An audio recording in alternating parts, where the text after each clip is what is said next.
तो आइए इस बेहतरीन लर्निंग जर्नी की शुरुआत करते हैं इस पहले चैप्टर से। Rich dad poor dad Robert Kiyosaki के अनुसार वे कहते हैं, मेरे दो डैडी थे, एक अमीर और दूसरे गरीब। एक बहुत पढ़े लिखे थे और समझदार थे।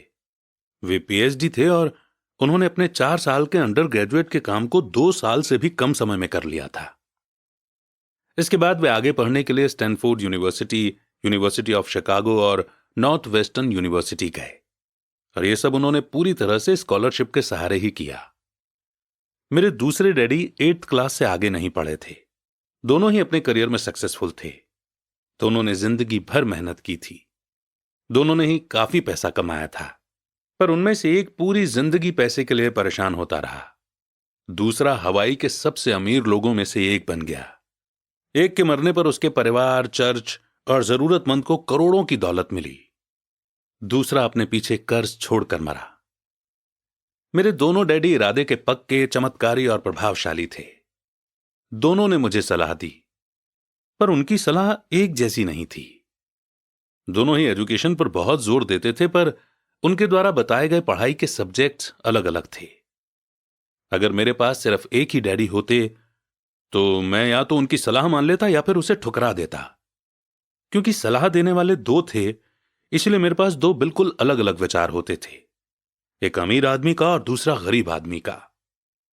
किसी भी एक विचार को सीधे सीधे मान लेने या न मानने के बजाय मैं उनकी सलाह पर काफी सोचा करता था, उनकी तुलना करता था और फिर खुद के लिए फैसला किया करता था।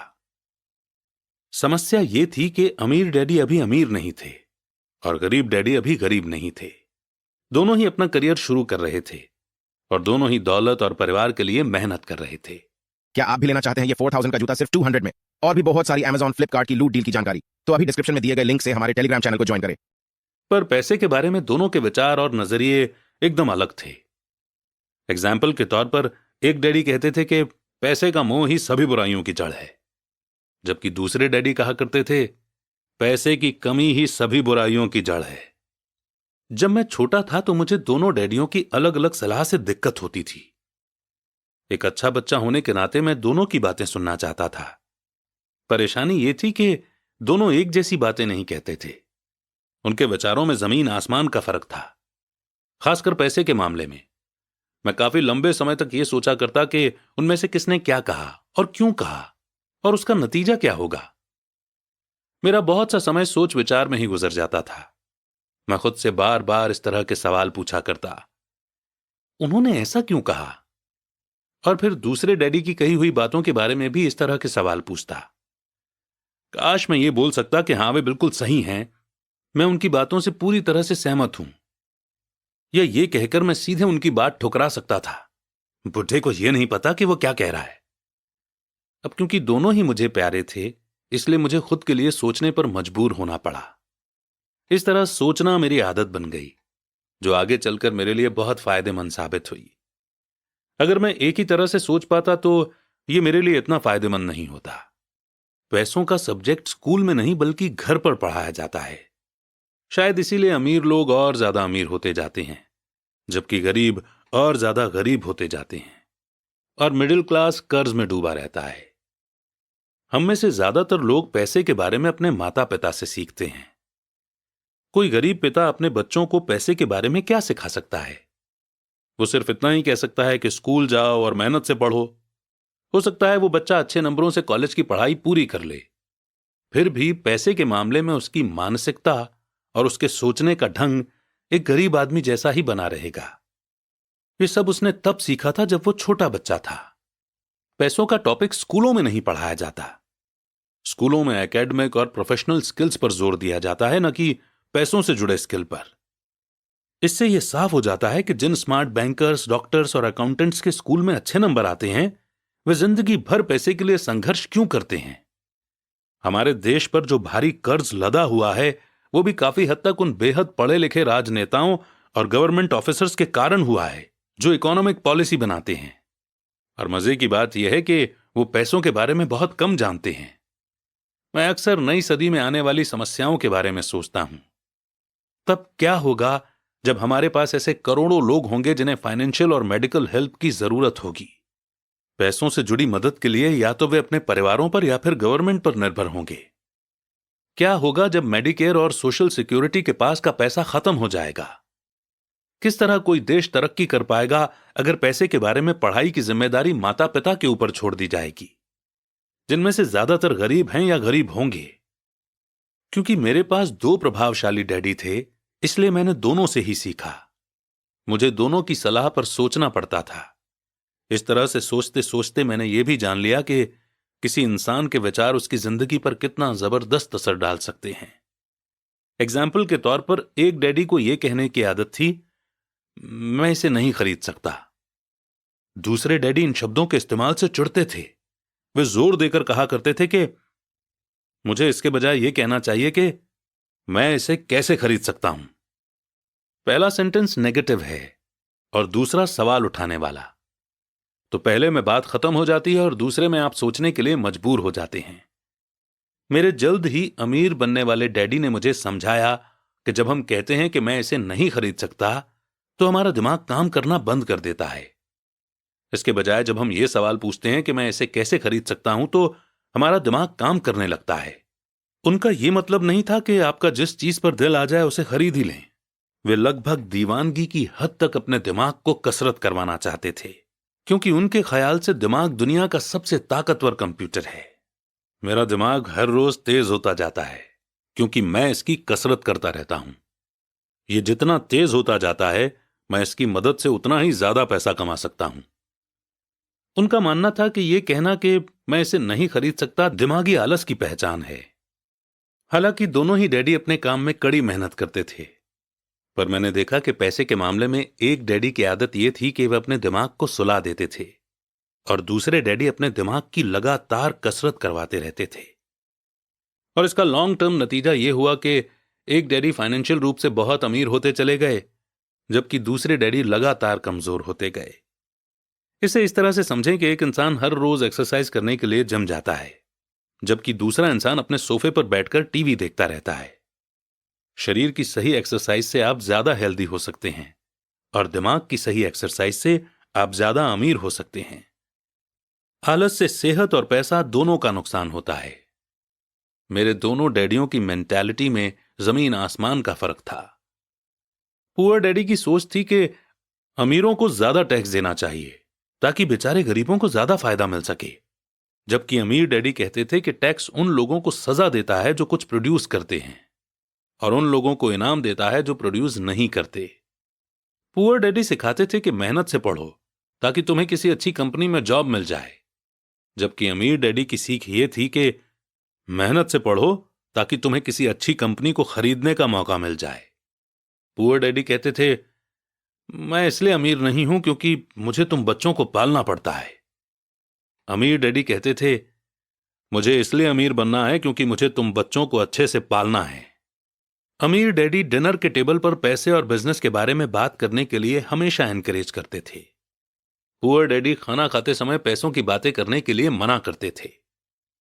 पुअर डैडी का कहना था, जहां पैसे का सवाल हो सुरक्षित कदम उठाओ, रिस्क मत उठाओ। अमीर डैडी का कहना था, रिस्क का सामना करना सीखो। एक का मानना था, हमारा घर ही हमारा सबसे बड़ा इन्वेस्टमेंट और हमारी सबसे बड़ी प्रॉपर्टी है।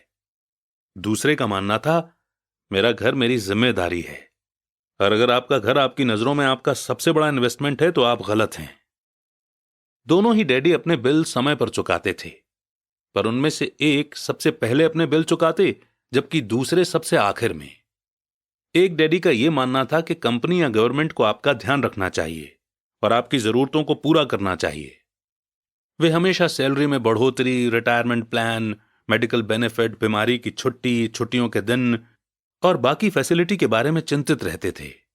वे अपने दो चाचाओं से बहुत प्रभावित थे जो आर्मी में चले गए थे और 20 साल के एक्टिव जीवन के बाद उन्होंने अपने रिटायरमेंट और जीवन भर के आराम का इंतजाम कर लिया था।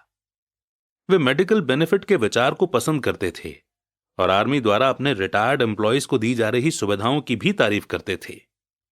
उन्हें यूनिवर्सिटी का टेन्योर सिस्टम भी काफी पसंद था। कई बार जॉब से आजीवन मिल रही सुरक्षा और जॉब के फायदे जॉब से ज्यादा इंपॉर्टेंट हो जाते हैं। वे अक्सर ये कहते थे, मैंने गवर्नमेंट के लिए बहुत मेहनत से काम किया है, इसके लिए बदले में मुझे बेनिफिट मिलने चाहिए। दूसरे डैडी पूरी तरह से फाइनेंशियल इंडिपेंडेंस में विश्वास रखते थे। वे कन्वीनियंस मानसिकता के खिलाफ थे। वे ये मानते थे कि इस तरह की मानसिकता लोगों को कमजोर और फाइनेंशियल रूप से जरूरतमंद बनाती है। उनका पक्का विश्वास था कि आदमी को फाइनेंशियल रूप से काबिल होना चाहिए। एक डैडी कुछ डॉलर बचाने के लिए परेशान रहे। दूसरे डैडी एक के बाद एक इन्वेस्टमेंट करते रहे। एक डैडी ने मुझे बताया कि अच्छी जॉब तलाशने के लिए अच्छा सा बायोडाटा कैसे लिखा जाए। दूसरे डैडी ने मुझे यह सिखाया कि कैसे मजबूत बिजनेस और फाइनेंशियल प्लान्स लिखे जाएं, जिससे मैं किसी दूसरे को जॉब दे सकूं। दो प्रभावशाली डैडियों के साथ रहने के कारण मुझे एनालाइज करने का मौका मिला कि उनके विचारों का उनके जीवन पर कितना असर हो रहा है। मैंने पाया कि दरअसल लोग अपने विचारों से ही अपने जीवन को दिशा देते हैं। एग्जाम्पल के तौर पर मेरे गरीब डैडी हमेशा कहा करते थे, मैं कभी अमीर नहीं बन पाऊंगा, और उनकी यह भविष्यवाणी सही साबित हुई। दूसरी तरफ मेरे अमीर डैडी हमेशा खुद को अमीर समझते थे। वे इस तरह की बातें करते थे, मैं अमीर हूं और अमीर लोग ऐसा नहीं करते। एक बड़े फाइनेंशियल झटके के बाद जब वे दिवालिया होने के कगार पर थे, तब भी वे खुद को अमीर आदमी ही कहते रहे। वे अपने सपोर्ट में यह कहते थे कि गरीब ना होने और पैसे ना होने में फर्क होता है। पैसे पास में ना होना एक टेम्पररी कंडीशन है, जबकि गरीबी परमानेंट है। मेरे गरीब डैडी ये भी कहते थे कि मेरी पैसे में कोई रुचि नहीं है, या पैसा इंपॉर्टेंट नहीं है। मेरे अमीर डैडी हमेशा कहा करते थे कि पैसे में बहुत ताकत है। हो सकता है कि हमारे विचारों की ताकत को कभी मापा न जा सके, या फिर उन्हें पूरी तरह से समझा न जा सके। फिर भी बचपन में ही मैं ये समझ गया था कि हमें अपने विचारों पर ध्यान देना चाहिए, और अपने एक्सप्रेशंस पर भी। मैंने देखा कि मेरे गरीब डैडी इसलिए गरीब नहीं थे क्योंकि वे कम कमाते थे, बल्कि इसलिए गरीब थे क्योंकि उनके विचार और काम गरीबों की तरह थे। दो डैडी होने के कारण बचपन से ही मैं इस बारे में बहुत सावधान हो चला था कि मैं किस तरह की सोच अपनाऊं। मैं किसकी बात मानूं, अपने अमीर डैडी की या अपने गरीब डैडी की। हालांकि दोनों ही एजुकेशन और नॉलेज को बहुत इंपॉर्टेंट मानते थे, पर क्या सीखा जाए इस बारे में दोनों की अलग अलग राय थी। एक चाहते थे कि मैं पढ़ाई में कड़ी मेहनत करूं, डिग्री लूं और पैसे कमाने के लिए अच्छी सी जॉब ढूंढ लूं। वे चाहते थे कि मैं एक प्रोफेशनल ऑफिसर, वकील या अकाउंटेंट बन जाऊं या एमबीए कर लूं। दूसरे डैडी मुझे एनकरेज करते थे कि मैं अमीर बनने का राज सीख लूं, यह समझ लूं कि पैसा किस तरह काम करता है, और यह जान लूं कि इससे अपने लिए कैसे काम लिया जाता है। मैं पैसे के लिए काम नहीं करता। इन शब्दों को वो बार बार दोहराया करते थे। पैसा मेरे लिए काम करता है। 9 साल की उम्र में ही मैंने यह फैसला किया कि पैसे के बारे में मैं अपने अमीर डैडी की बात सुनूंगा और उनसे सीखूंगा। यह फैसला करने का मतलब था अपने गरीब डैडी की बातों पर ध्यान न देना। हालांकि उनके पास कॉलेज की बहुत सी डिग्रियां थी जो मेरे अमीर डैडी के पास नहीं थीं। एक बार मैंने यह फैसला कर लिया कि मुझे किसकी बात सुननी है, तो उसके बाद मेरी मनी एजुकेशन शुरू हो गई। मेरे अमीर डैडी ने मुझे 30 साल से भी ज्यादा समय तक सिखाया, जब तक कि मेरी उम्र 39 साल की नहीं हो गई, और इसके बाद उन्होंने सिखाना बंद कर दिया। उन्होंने ये देख लिया था कि मैं वो सब समझ चुका हूं जो मेरी मोटी बुद्धि में भरने की वो कोशिश कर रहे थे। पैसा एक तरह की ताकत है, पर इससे भी बड़ी ताकत है फाइनेंशियल एजुकेशन। पैसा तो आता जाता रहता है, पर अगर आप ये जानते हैं कि पैसा किस तरह से काम करता है, तो आप ज्यादा ताकतवर हो जाते हैं। आप दौलत कमाना शुरू कर सकते हैं। सिर्फ पॉजिटिव थिंकिंग से ही समस्या हल नहीं हो सकती, क्योंकि ज्यादातर लोग स्कूल में पढ़ते हैं और वहां ये कभी नहीं सीख पाते कि पैसा किस तरह से काम करता है। इसीलिए वे पैसे के लिए काम करने में अपनी सारी जिंदगी बर्बाद कर देते हैं। मेरी एजुकेशन तब शुरू हुई जब मैं सिर्फ 9 साल का था, और इसी कारण मेरे अमीर डैडी ने मुझे जो लेसन पढ़ाए वे बहुत आसान थे। और सारी बातों को छोड़कर विचार किया जाए तो उन्होंने मुझे 30 सालों तक सिर्फ 6 इंपॉर्टेंट लेसन पढ़ाए। यह बुक उन्हीं 6 लेसन्स के बारे में है, और इसे भी उतना ही आसान बनाने की कोशिश की गई है जितना कि मेरे अमीर डैडी ने इन्हें मेरे लिए आसान बनाया था। ये लेसन आपके लिए जवाब की तरह नहीं लिखे गए हैं, बल्कि गाइड की तरह लिखे गए हैं। ऐसा गाइड जो ज्यादा अमीर बनने में आपकी और आपके बच्चों की मदद करेगा, चाहे दुनिया कितनी बदलती रहे। तो लेसन 1 है, अमीर लोग पैसे के लिए काम नहीं करते। लेसन 2, पैसे की समझ क्यों सिखाई जानी चाहिए। लेसन 3, अपने काम से काम रखो। लेसन 4, टैक्स का इतिहास और कॉरपोरेशंस की ताकत। लेसन 5, अमीर लोग पैसे का आविष्कार करते हैं।